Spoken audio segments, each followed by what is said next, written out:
Hello everyone. Welcome to my channel. Welcome back to the Cheryle Hubbard Show. So, welcome back.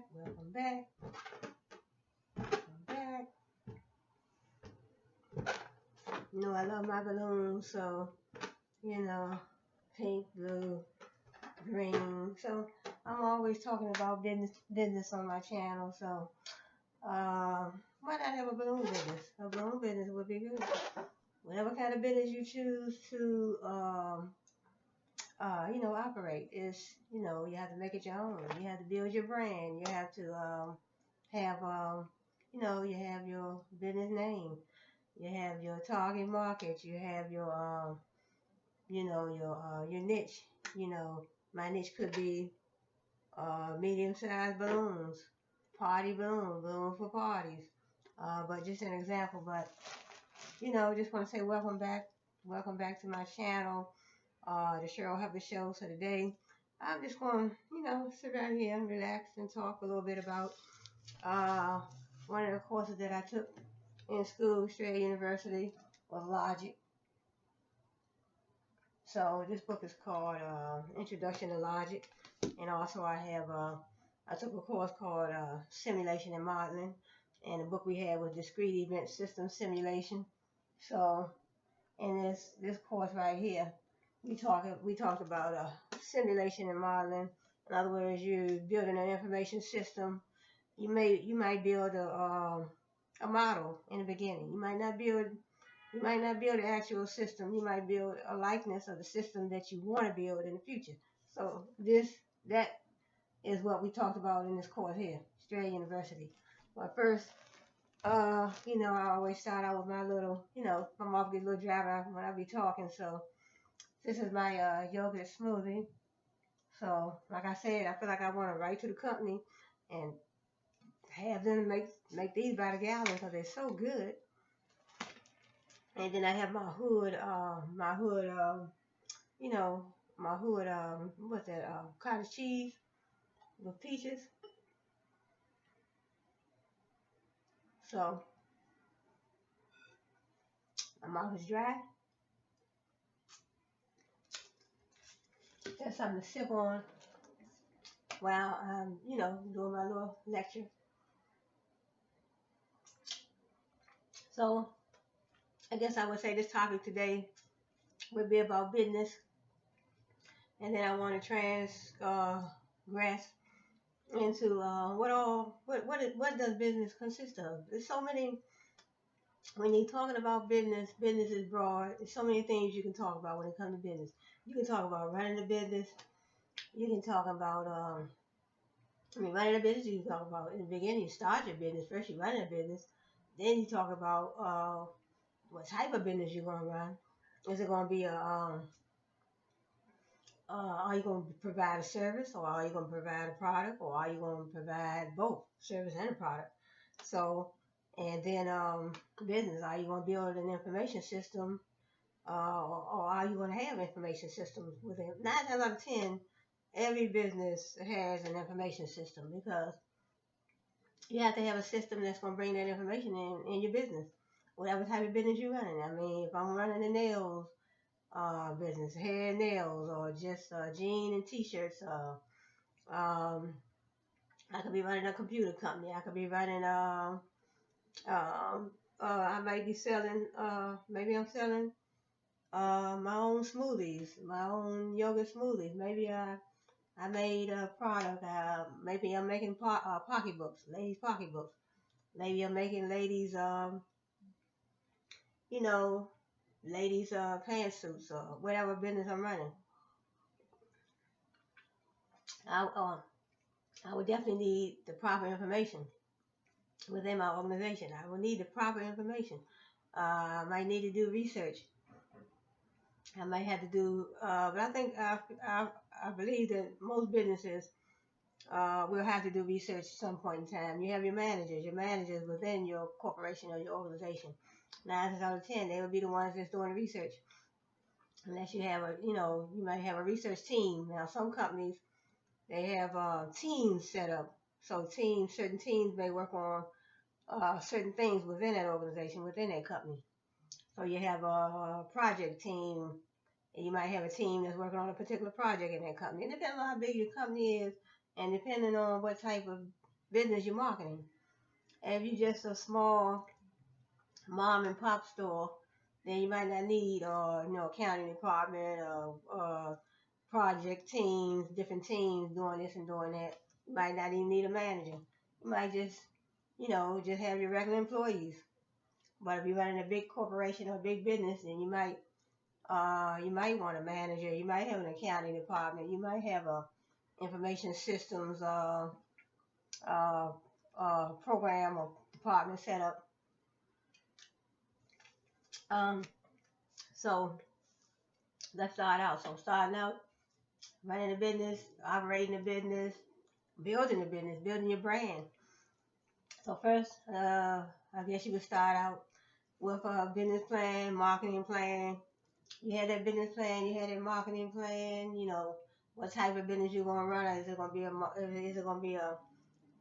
are you gonna offer a product or a service or both? Are you gonna have an online presence, or are you just gonna have a storefront, or are you gonna have both? So there's so many things to think about. Then you got your target market. Who are you going to target? Are you going to target college students? It'd be probably more appropriate to target 21-year-olds and up. College students. You might want to target men. You want to target women. 21 and up. So, say for instance, you're running what if you have just a little cafe, and you're making smoothies. You're selling coffee. You're selling coffee, all flavors of tea, and pastries. Just something small. You may need a manager. Then you might not. The owner might feel that I don't need no manager. I might just my business is small. I have two bakeries, pastry shops. I have two. I have one uptown. I have one downtown. But I only need like 5 employees in each store. So I might need a man. I might just have a manager in one. He might just have a manager in one, or he might not need a manager, depending on what the owner wants.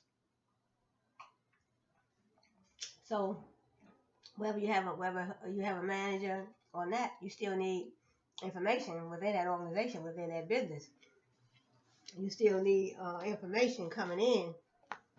You need information on how to stay up with your competitors, how to stay up with your customers, keep up with your customers. You want to know what your customers want, what your customers need. Some companies, they send out surveys, and then they keep an email list. In other words, you have a customer that come in, you have customers that come in, and then you have them put their, the name and the email. You don't have to have everybody's address, but just have their name and their email. That way, if they decide to purchase something, you can always send them an email and say, hey, you know what, how did you like the product that you purchased? Were you satisfied? Those are the type of things. You have your email list, and you could have a person that's doing that type of job for you. Pay that person to send out emails to everybody that purchases in your company. So that way you can find out were they satisfied with the product that they purchased? Did they have any problems with it? Something like that. And then sometimes you can send emails once they purchase. If they purchase, then you can always send emails also saying that since you purchased, I'm offering you a discount off your 10% discount off your next purchase. Things like that. So you running a business. You started your business. You have your business licenses. You have your employees. You have your storefront and your online presence. You're building your brand. You have your target market. Yeah, you have your target market. You have your niche. You have your inventory. You started your business. You have your accounting department. Or if not, if you don't have an accounting department, then maybe the owner is keeping up with the accounting books. Say for instance, the owner invested 100,000. He had 100,000 he saved up, so he invested 100,000 in his business. So he would debit his cash account and credit his owner's equity account, so that would give him 100,000 equity in the business. So in other words, you take that equity, and he may need to buy some, inventory. May need to purchase inventory, but sometimes if you purchase it on time, or say, hey, you go somewhere and you purchase it, don't pay for it all at one time. Then you also have to pay his employees, purchase inventory, make sure rent is paid on the building, unless he bought a building. Sometimes when you're doing business, you can rent a building, or you can purchase a building. So if you get a good deal, I would say go for purchasing a building. But if you get a good deal, so But business is so broad that there's so many things that you can, think about and do when you are operating your business. And so, in other words, how many employees? You got your business name, you got your business licenses. In your state, you do a little research online, you find out uh, what are the requirements for operating a business in my state. So those are the things that you want to know. Some businesses you have to have more than one license. I know I was running this business. I had a business called Natural Care. I was going to be marketing hair care products, all natural shampoos, conditioners, hairsprays, and stuff like that. But I found out that it was just too many things that I needed. Uh, they said I needed more than one license. The first license that I got, it was just excuse me, the first license that I got. Sometimes that smoothie make you burp. But the first license that I got they said that was just to claim the name, and the name was Natural Care. So I didn't have it but a couple months, and they said that the first license was just for the name. Then I had to have an operating license. And they said I might need other licenses. So I said, you know what? That was just too much. So what I did, I just dissolved that business because I knew I wasn't ready for it. So I paid for the name, and I had it for a couple months. And see what I was going to do. I was going to purchase my inventory from this well-known company that I know. She sells natural products, makes her own products, and called Wholesale Natural Body Care. So she So what happens is she makes her own soaps. She makes her own homemade soaps and stuff. And so she makes her own homemade soaps, her own what you call shampoos, conditioners, hairsprays, and everything she makes right out of her little shop. So that's what I'm saying. So you can have your own little shop. And then she have her daughter working with her, and some other people work with her. So she has if you go on her, I believe is it on Facebook. No, not on Facebook. I think she's on.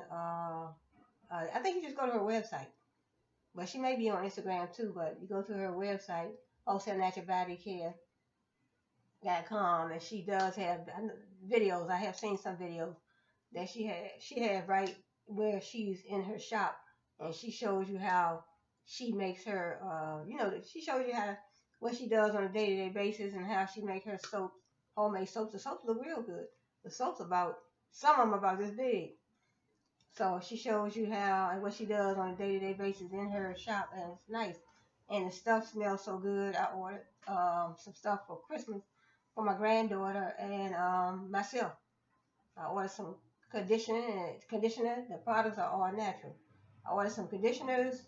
It was like a kit. You get a conditioner I think it's 8 ounce bottle about this size. You get a conditioner, shampoo, a hairspray, and a hair growth balm. And matter of fact, I still have some of that in there. So sometimes I do my little conditioning on my hair, and then I put some hair growth balm on my hair too. So it's supposed to help your hair grow. So all the products she sells are all natural, and she has different fragrances that she had, all natural fragrances, and all her products smell so good. So I've been ordering from her for a while, a few years. So I ordered a kit for my granddaughter. She'll be 2 this year. But I wanted to, get some products for her hair, some all natural products. So I ordered some for myself too. So I want to order some products for my sons. They're a little older, but I want to order some, things for their birthday. Their birthday coming up. I want to order some things for them. So that's how that goes. So that's business. So that is a good. I'm so proud of women doing, doing good things. Business is a great area to be in. Business. That was my degree at Australia University, business administration. So, as I said, business, you have your name, you have your business name, you have your target market. Who are you going to target? Where are you going to target these customers? And then customers are number one. Customers and employees. I always say your customers and your employees are number one. So, what you want to do, you want to make sure that your employees are satisfied. Because, see, your employees are the ones that will be interacting with the customers. So you don't want your employees all beat down. I wouldn't want my employees all beat down, and then I have to, you know, be worried about how my customers are going to be treated. So if I treat my employees top notch and with respect and with, with the respect that they deserve, make sure they have the right pay, make sure they have everything they need, make sure that we have the proper training, so they can be trained in their position, in a particular position that they are in. So when they are in that position, then they be sure to learn what they need to learn, and they will be well ready, well equipped, well prepared for the job that they need to do, serving the customer. So just like I said, your business name, your business licenses, you might need more than one, your marketing plan, your business plan, your marketing plan, your business name, your business, your target market, your brand, build that trust. Build that trust in that quality product and that quality service. That way you can keep your customers coming back. So I had that business, but I plan to rebrand. Well, I want to do a different business. I want to do retail. So that was hair products, and she also sell skincare products too. Like if you have dreads, she have stuff for people that have dreadlocks. Then she has skincare products, different skincare products, all natural. Everything is all natural. Different types of soaps. I want to order some more stuff from her. I want to order some of those soaps because I really want to try those. And then when I purchase some of those, I'm going to advertise them right here on my YouTube channel, the Cheryle Hubbard Show. So so like I said, your business name, your business licenses, all the licenses you need, your storefront, your online presence, your target market, your niche, your brand, build your brand. It's all about decision making, proper information within your organization. You can have all the inventory and your business name, your brand, build your brand, and build up your customer base and respect your employees and make sure your employees have everything they need, so they can, be able to serve the customers better. But do you have that unique quality product or quality service as well? Add that in your equation, your business equation. There's so many things that is included, so many things that are included in your, I would say plural, so many things that are included in your business equation. You have, that unique product, that unique service. What can I do? I need to benchmark. I need to see what my competitors are doing. I need to keep up with my customers, my manufacturers, my suppliers, my employees. I want to benchmark. I want to study. I want to see what my competitors are doing. I want to see what, trends in the market. I want to keep up with the trends in the market, And then technology, information technology is very important. You might have an information system set up that might not consist of technology, but also you might have information technology too, also bringing that information, that vital information, that important information that you need to make those day-to-day decisions within your organization. Managers usually, managers get things done through people. Managers usually will be the ones making those decisions on a day-to-day basis. So you need that information. Information brings knowledge. Information brings knowledge, and you also need, like I said, trends in the market. When you're doing your research, you keeping up with trends in the market. You want to keep up with the latest technology. If you get, if you have a small company, you might not need a whole lot of technology devices, to bring that information in. You know what? You might not need those mainframes, supercomputers, mini computers, microcomputers. You might not need. You might just need some, regular client computers, some server computers. That way, your employees, when they're working on the client computers, they can access the server computers for all the information. So when they access the server computer for the information, then that's how they do, So then they will also, if they need to, in other words, they can share files. So if they share files, one employee might be working on one file and another employee might need the same file. But if they at their own client computer, they can work on, all employees can work on the same file at one time because you can access that same file from your computer. Everything comes from the server. So then those things are important with business. So business is, so in other words, you're running a business, you have everything you need, your inventory, your employees, your customers. You have a large customer base. You have you're working on building your brand. You want to build that strong quality product, that strong quality service. You want to build a brand that customers can trust. And can they trust your brand? You don't want nobody to come into your store. And in other words, what if I have a pastry shop and I'm making pastries? I'm making home fresh. I'm not home fresh, but I'm making homemade pastries. Every day. So they have companies that make them every day. They don't sell the pastries that they made a day before. They make them fresh every day, like Subway sandwich shop. They make their bread fresh every day. So whatever bread is left at the end of the day, they probably, let the employees take them home or they may throw them in trash. But they make their bread fresh every day.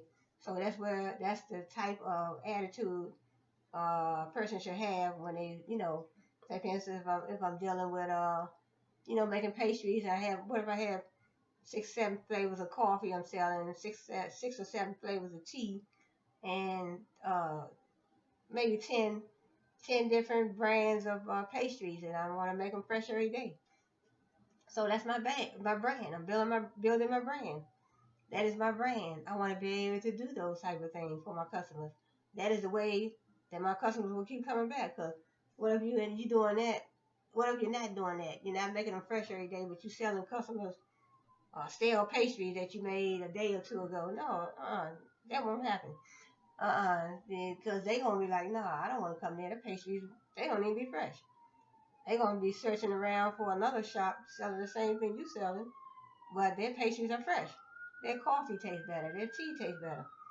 They have a certain, 10 or 15 different flavors of tea.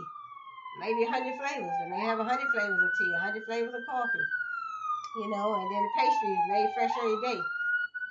So those things are important. That is part of building the brand. That's what you call building a strong quality brand. Thinking about the customer first. Build that brand, build that trust. Uh, Customers don't want to know that, they coming in there to get a pastry and that's the same pastry that you made that 2 days ago and you try to sell it to them and get your money. So I said no. I know one time I went to, I don't know what store it was, but I think it was one of them corner stores. It was some time ago, but I think I bought some milk. And when I got home, found out that the milk was sour. It wasn't, you can't tell, but, that's why a lot of times when I buy my milk, you want to also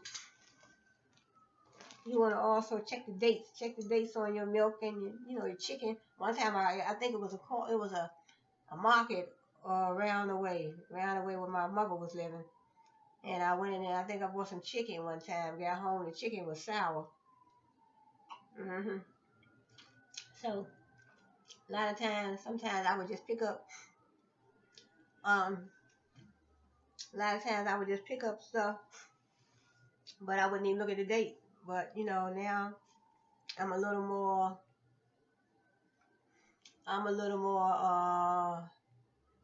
aware now when it comes to that. You know, looking at the date on milk, looking at the date on chicken, looking at the date on your food. But I never have went to Giant and Safeway and then you know, the food was sour. It was one of them little corner markets that I went to that time, and I got home and the milk was sour and the chicken. So I took it back down there and they gave my money back. But when you go to Giant and Safeway, you don't have that problem. So that's why I tried it. That's what I was saying. That's what I mean when I'm talking about a quality product. Trust, quality, brand, building that brand.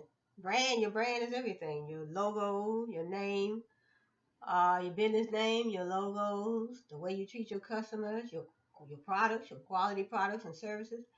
Your brand is everything. Even how clean your store is. You go in a person's store and the floors are dirty, that's part of your brand. No, your brand is not just your product. You know, your brand is not just your service. Your brand is everything about your company, your employees, your managers, you know, even the owners. All that is all that is a part of your brand. Who wants to go into a store and then you have a problem and then you can't even voice your opinions, you know, with the manager because when you talk to him, he gets an attitude, and you as a customer, you coming in there, you are the one, you are one of the ones that make the business. Because without the customer, they don't even have a business. So you know, you always have to treat your customers with respect. So like I said, managers, owners, how you keep your store, the cleanliness of your store, the quality of your products, your services, your customers. I mean, your customers too, your employees. All that is part of your brand. But basically, your customer may not be included in your brand, but your customer is going to look at your brand. Your customer is going to look at your brand, and they're going to look at every aspect of your business. Your logo, your color scheme, your how you keep your floors, your how you keep your business. Is it clean or is it, you know, do you ever, you know, you keep your floors mopped, your products stacked neatly on shelves, and then is your products are your products of quality? Do they stand up to the name? Do they stand up to your name? Well, some stores sell other companies' products, so then I guess what they would do with that, in other words, because I know Amazon, a company like that, they do sell other people's products, but still, if you have a problem, you can always, they tell you to send it back to that particular company. But you also can let Amazon know. But you also can send it back because they have different companies. So Amazon is like a network of networks, different companies, different companies selling. So Amazon is like a marketplace. So it's like a marketplace. So, you know, when you order something from Amazon, it may not come from Amazon. It may be from another company. So that is important.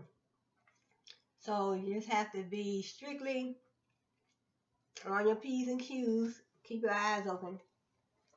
You have to be aware when it comes to, you know, running a business, marketing, advertising, promoting your business. Um, that's very important. Bringing that information in, bringing that knowledge in, and also cultures.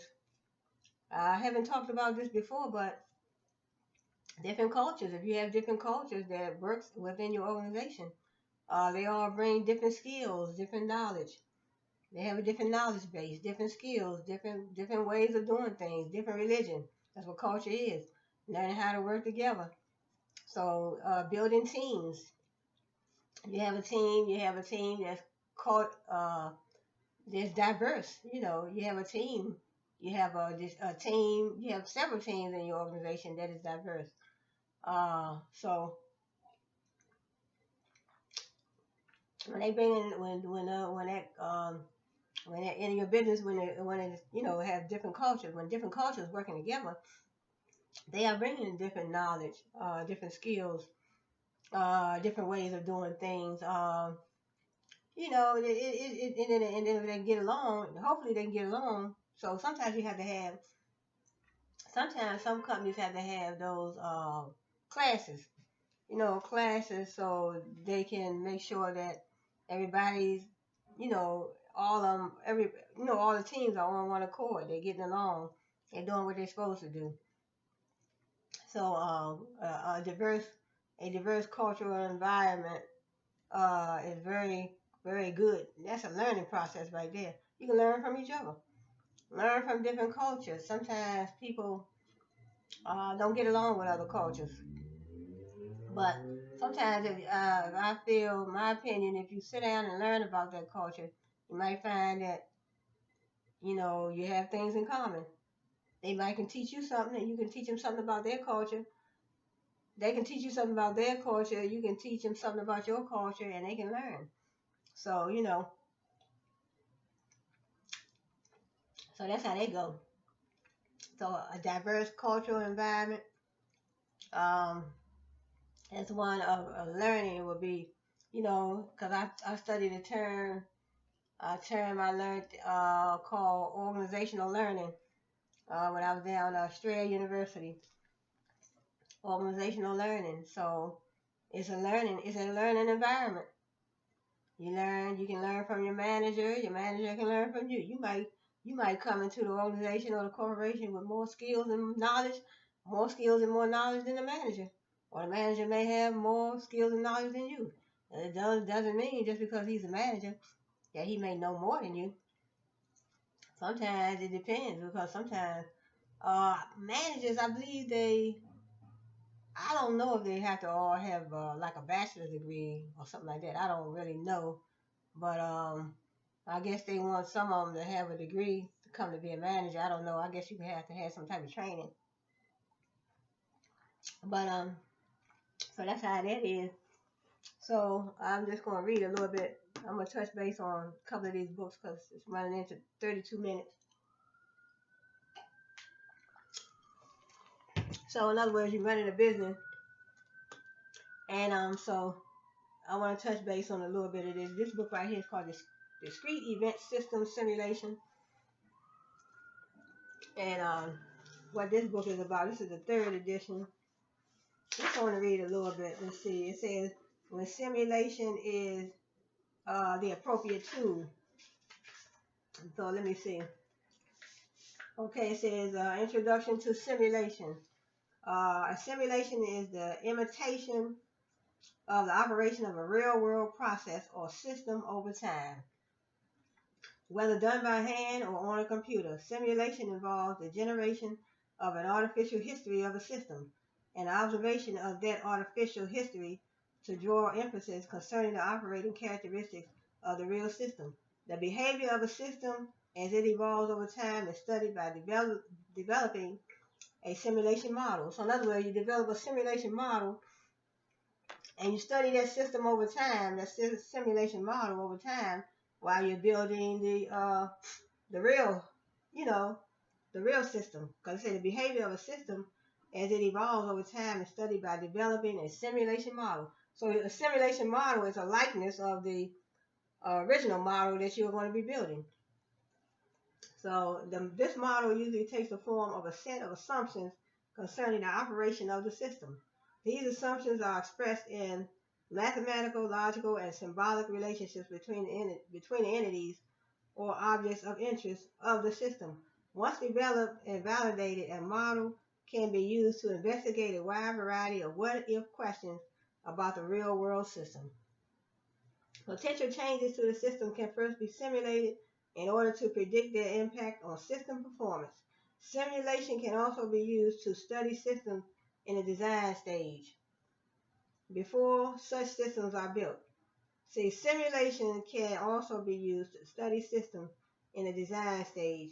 In other words, you're building an information system, but you're going to create a simulation model first. You're going to model that initial system that is going to be built.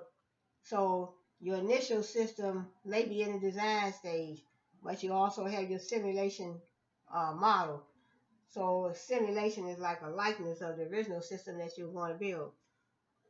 It said potential changes to the system can first be simulated in order to predict their impact on system performance. Simulation can also be used to study systems in the design stage before such systems are built. So in other words, before you build a system, the simulation model that you're building is just a model of the original system. And that way you can study the original system. That simulation model will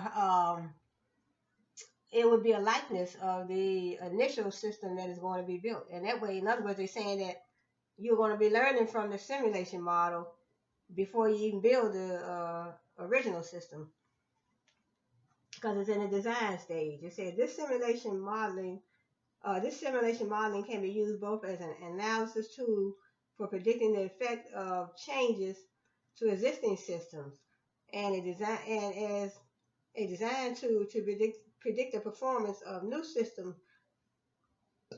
under various sets of circumstances. In some instances, a model can be developed which is simple enough to be solved by mathematical methods. Such solutions may be found by the use of differential calculus, probability theory, algebraic methods, or other mathematical techniques.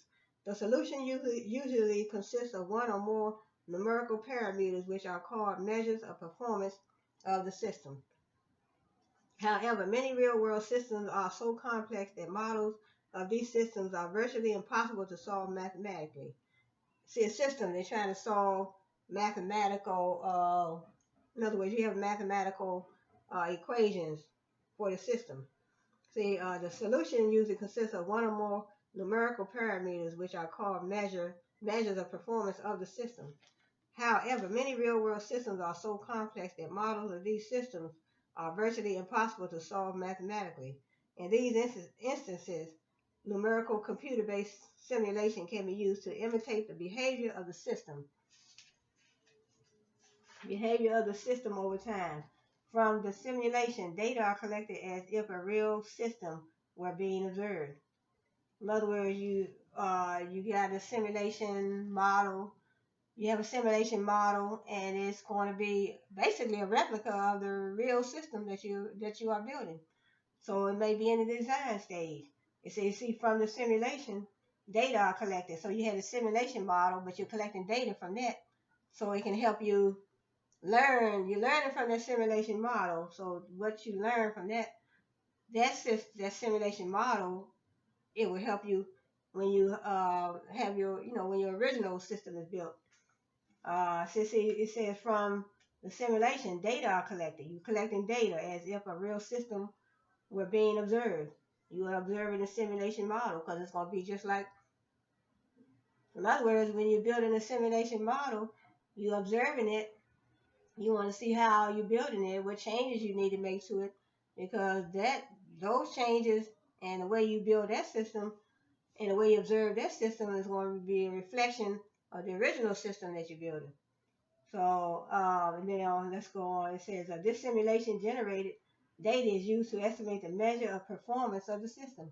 How does the simulation model system? Hold on for a second.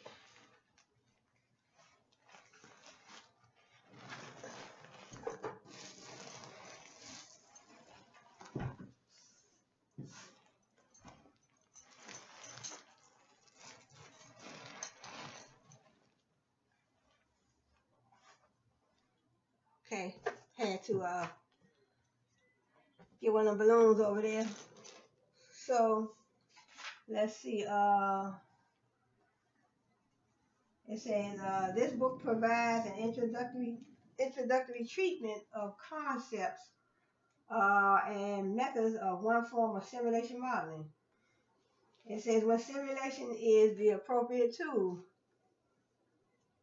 The availability of special purpose simulation languages, massive computing capabilities, and a decreasing cost per operation, and advances in simulation methodologies have made simulation one of the most widely used and accepted tools in operations, research, and systems analysis. I took a course also called Systems Analysis and Design. So, in other words, you build an information system, you analyze the system, Then you design the system. I think you design you design it, and then you build it. Then you build it at the end. Analyze, design, and then you build it. It says simulation enables the study of and experimentation with the internal interactions of a complex system or of a subsystem within a complex system. Simulation. So in other words, you building a simulation model, it helps you to study the original system. So if you studying the original system, you might, when you're building that simulation model, it's almost like a facsimile, a likeness. You're building a system, you're building a simulation model is basically how you want that original replica system to be designed. That way you'll be able to study the simulation model before you actually build, because you might need it, before you actually build the real system. Because you might want to, once you observe it and analyze it, you might want to make changes before you actually, build it. Once you build the simulation model, then you want to see how it's going to operate. How is it going to benefit your corporation or your organization? Do I need to make changes to this system before we actually build the original system? So, that's my assumptions from, reading. Because I did take this course. So, this is a good book right here. And I don't know, I ended up having two books. So I ended up having, I don't know how I ended up with two books, but I guess I purchased two, but I don't know why I purchased two books when I was taking the course. And then say informational, organizational, and environmental changes can be simulated, and the effects of these alterations on the model's behavior can be observed. So informational, organizational, environmental. So in other words, you got environmental changes. You're building a simulation model. Say for instance, we're building that information system that I was talking about. So I'm talking about those information systems, how I was building them in my organization. So what if I build a simulation model of the information system before my company, actually before my networking people, before they actually come in and build the the original information system, or systems plural. So what if they did a simulation model? That way they can let the owner, me, I would be the owner, they would let me see how that simulation model will operate, how it will benefit my company, see how it would operate, see if they need to make changes. If we need to make changes before we actually build the original information system. So a simulation model, the knowledge gained in designing the simulation model may be of great value towards suggesting improvement in the system under investigation. See what I'm saying? The knowledge gained in designing a simulation model. So in other words, I'm building a simulation model of this information system, these information systems that I need for my business. I'm just starting out with a simulation model. And so I'm gaining knowledge. I'm gaining knowledge about how this system is going to operate. How is it going to benefit my company? It's just a simulation model. Do I need to make changes to this simulation model? Is it benefiting my company? Can my manager operate this system? Is it benefit to my employees? Is it bringing in revenue? Do I need to make changes? Is it, according to the environment, I might have to make changes to the simulation model. See, it might be informational, organizational. So I might have, according to my organization, within my organization, I might, need to make changes to this simulation model. See, by changing simulation inputs and observing the resulting outputs, valuable insight may be obtained into which variables are most important and how variables interact. Simulation can be used as a pedagogical device to reinforce analytic solution methodologies. Simulation can be used to experiment with new designs or policies prior to implementation, so as to prepare for what may happen.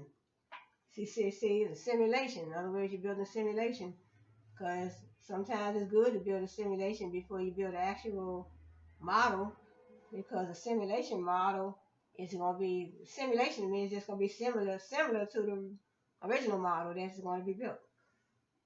So a simulation can be used to verify analytic solutions. By simulating different capabilities for a machine, requirements can be determined. Simulation models designed for training allow learning without the cost and disruption of on-the-job learning. Simulation models designed for training. So if you're building a simulation model in your company, and maybe designed just for training, but it just could be that you want a simulation model within a company. That'll be good, because I guess it depending on the funding that you have also within your company. Because to build a simulation model, you didn't have to turn around and build the original. That would be money. Build the original system. Animation shows a system in simulated operation so that the plan can be visualized. The modern system, factory, wafer fabrication plant, service organization, uh, is so complex that the interactions can be treated only through simulation. When simulation is not appropriate. That's what I'm saying. Sometimes you might not have the funding, but let me see what they're saying. The second rule says, okay, the first rule indicates that simulation should not be used when a problem can be solved using common sense. An example is given of an automobile tag facility serving customers who arrive randomly at an average rate of 100 per hour and are served at a mean rate of $12 per hour. To determine the minimum number of servers needed, simulation is not necessary. So I wouldn't think simulation would be necessary either, in that instance. Now, if I'm building my computer information systems, and I wouldn't mind, my business. I would talk to the computer personnel, the networking, employees. So they would be analyzing the system to see if that would be appropriate for my business. If I was in the market for something like that, if I had a large business. Okay, the second rule says that simulation should not be used if the problem can be solved analytically. For example, under certain conditions, the average waiting time in the example above can be determined from curves that were developed by Hillier and Lieberman, 1995. The next rule says that simulation should not be used if it is easier to perform direct experiments. An example of a fast food drive-in restaurant is given, where it was less expensive to have a person use a handheld terminal and voice communication to determine the effect of adding another order station on customer waiting time. So it says the next rule says that simulation should not be used if it is easier to perform direct experiments. In other words, if it's easy to perform direct experiments, why do a simulation model when that's going to cost money? But I guess you have to determine and weigh out, weigh the benefits, weigh the pros and cons, and see if that is good for your company. The fourth rule says not to use simulation if the cost, that's what I was saying, if the cost exceeds the savings. There are many steps in completing a simulation. And it says if a simulation study costs $20,000 and the savings might be $10,000, simulation would not be appropriate. So in other words, depending on how much money you have in your budget and your business, how much do you have, how much equity do you have in your business, how much savings, how much revenue do you have in your business. Simulation takes data, sometimes lots of data. If no data is available, not even estimates, simulation is not advised. The next rule concerns the ability to verify and validate the model. If managers have unreasonable expectations, say too much too soon, or the power of simulation is overestimated, simulation may not be appropriate. Last, if system behavior is too complex or it can't be defined, simulation is not appropriate. Human behavior is sometimes extremely complex to model. That's true. Advantages and disadvantages of simulation. Simulation is intuitively appealing to a client because it mimics what happens in a real system or what is perceived for a system that is in the design stage. Right, so a simulation model will mimic the real system. So it says simulation is intuitively appealing. It mimics what happens in a real system. So in other words, you have a simulation model for the system.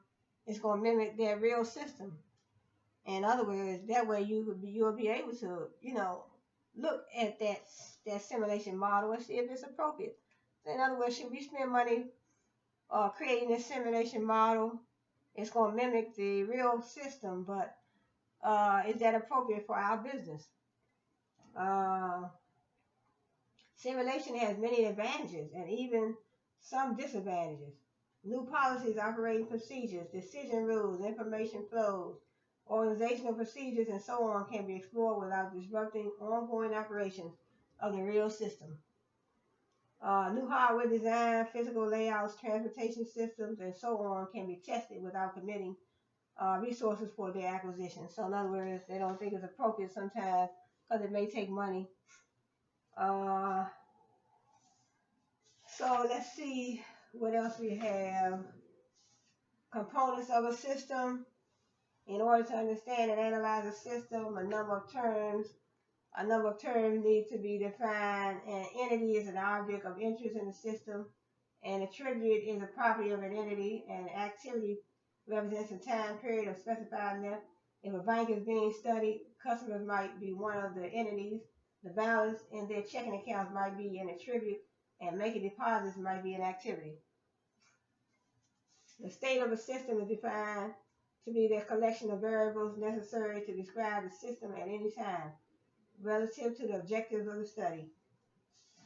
In the study of a bank, possible state variables are the number of busy tellers, the number of customers waiting in line or being served, and the arrival time of the next customer. Okay, we have 51. So I'm not going to read a whole lot in this book. When I jump over to my logics book, we have simulation examples. So this is a good book. I'll get back into some of this a little later. I'm at 51, so I want to jump. This is my discrete event system simulation. So I want to jump over to introduction to logic. So introduction to logic. Let's see. Reasoning. So logic.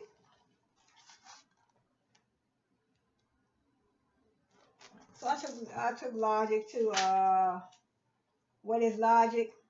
Logic is the study of the methods and principles used to distinguish correct reasoning from incorrect reasoning. So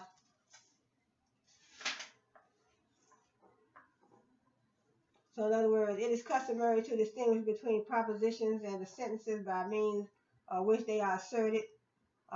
Two sentences which clearly are two because they consist of different words differently arranged. Two sentences which clearly are two because they consist of different words differently arranged may in the same context have the same meaning and be used to assert the same proposition. For example, logic. Leslie won the election. The election was won by Leslie. So that pretty much means the same thing. This is the one we learned. It says it in Spanish. It says that the sentence, moreover, is always a sentence in a particular language, the language in which it is used. The four sentences. It is raining.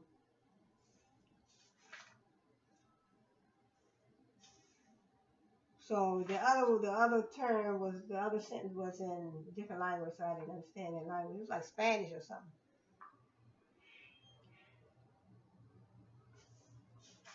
Let me see.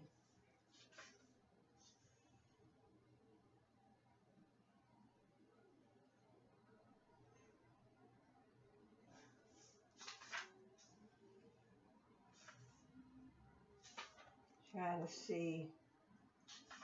What else do we have for logic? Analyzing and diagramming arguments. Analyzing and diagramming arguments. Up to this point, we have been discussing single arguments, but in any natural language, such as English, the strands of arguments are often woven in more complicated ways. Our task is to understand the logic of passages in which arguments appear, even passages in which there are several arguments, some of which may be quite complicated. To achieve this understanding, we apply a powerful yet simple method of analyzing arguments using diagrams that has been devised and perfected by several distinguished logicians. This method is easily mastered by working with single arguments first.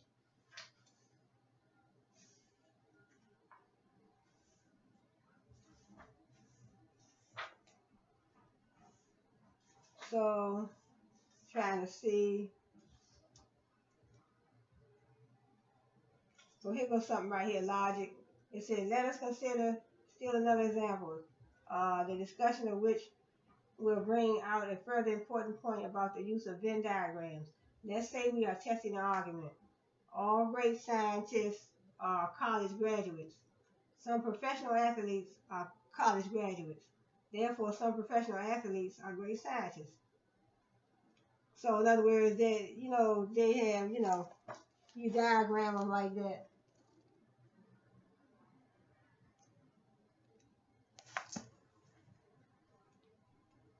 So, in other words, when you say, in other words, it overlaps in other words, this one say professional athletes, great scientists, college grads, so they all go together.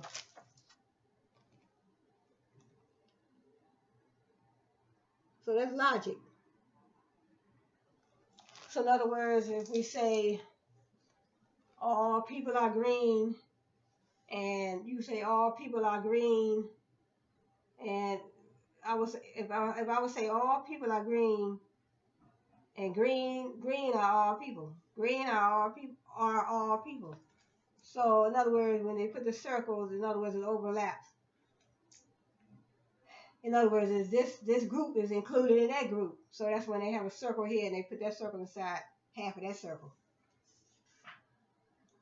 So in other words, people whose attention is easily distracted while they are working. And then we have successful people. So in other words, they have a circle. People whose attention is easily distracted while they are working. And then they have another overlapping circle that says successful people. So in other words, you have a little bit in each group. So that's what they're saying when it comes to logic. But it's, I don't have time to do too much reading in this book, but I'll get back with it. And here's another one right here. No poets are managers. Some artists are poets, therefore some artists are managers. So you have to figure it out. Is the statements, are the statements true? No poets are managers. Some artists are poets, therefore some artists are managers. But it said no poets are managers. But it says some artists are poets, therefore some artists are managers. So you have to think, it's kind of, it's tricky when it comes to logic. Logic is very tricky. So let me see. So logic is it was pretty good. Yeah, I had, I think I put my other logic. Oh, here it is right here. This is the other logic book that I had. Introduction to Logic. So let me check this book out right here. So logic makes clear the criteria. Logic makes clear the criteria we use for deciding whether a particular conclusion follows from a given set of premises. But it is important to recognize that one does not take a course in logic in order to learn how to be logical. Okay, it says to illustrate this, consider the following exchange which takes place between Flotmus and her 3-year-old daughter. Okay, it says, I'm not going to read all this. Let me find another one. Here go another one. Look, if it is raining outside, then there are clouds in the sky. It is raining outside. There are clouds in the sky. It said the conclusion that Miss Flotmus will take Jamie to the zoo follows from the truth of what Miss Floater said and the truth of what Jamie did, just as the conclusion in the following argument follows from the premises given. So it's like an argument and premises. They deal with arguments, premises. In other words, let's see, let me find a good example. Okay, it says following are some propositions which have A forms. All jobs are wonderful. All human beings are animals. All flowers are plants. all businessmen are honest. So I guess you have to see which statements are logical and which ones go together. Which ones go together, which ones don't. Then it says, following are some propositions which have I forms. Some horses are big, some dogs are vicious, some cats are fish, some quacks are charmed. Okay, I'm not going to read too much more of this. All people are human beings, all mice are white things. All animals are mammals, no people are elephants, no people are mammals. So it's just some examples. It says, for each of the following arguments, write out its argument form. All dogs are animals. No animals are insects. No dogs are insects. See, all dogs are animals, right? Because it said all dogs are animals, but it said no animals are insects. No dogs are insects. So, okay, no dogs are insects because the first statement was all dogs are animals. Then it said the third one, no dogs are insects. So that would be true. All fish are living things. Some living things are eaten. Some fish are eaten. So it's so I'll read a little more than I have because it's already up to 1 hour, so I don't want to read too much more of this. But so this is just basically my two logic books. So my two logic books. So I'll read a little bit more on that next time. Class, I want to say. Well, I keep saying class. I want to say YouTubers. I want to say thanks for joining me. So I finished this off, and my son was over here yesterday, and he said he drunk one of them. He said, "Look, Mom, I like these." I said, "Yeah." He said, "I saw you had such and such amount in the refrigerator." I said, "Yeah, I did." I said, "But they don't last me that long because usually I drink about four per day." So he's like, "What, really?" I said, "Yep." So he seemed to like them too. So I told him, try them. They're good for you. Sometimes when you drink 2 or 3 of those a day, you don't have to eat as much because they have they have a lot of nutrition. They have a lot of nutrition facts. Nutrition. Nutrition. Well, basically, they have a lot of nutritious value. I would say that for you. That's what they say. Daily value. Nutritious value. They have fat, saturated fat, cholesterol. You have a little sodium. I do have a little fiber, 7%. Sugar, 16 grams. 10% protein. Vitamin D, 10%. Calcium, 15%. Potassium, 6%. And vitamin A, 15%. It has it's a pretty good amount of nutritious value to it. April the 20th. So it said drink these by April 20, 4/20. So, I like them. It said yogurt smoothie with probiotics. And it's made with real fruit.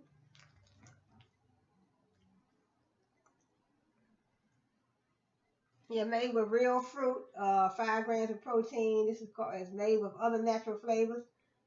Pina colada. So called Lala. So like I said, this is a good business product. As I said in my other video, good business product. So not class, but YouTubers, thanks for joining me. And I did a video earlier where I showed you how I put my ponytail on. So, but I want to say thanks for joining me, YouTubers. Just thought I wanted to sit down here a little bit and have a little conversation. So, I want to say thanks for joining me. Got my mirror right here. So, I want to say thanks for joining me today. Thanks, YouTuber. Hope to see you back here again. Same place, same time.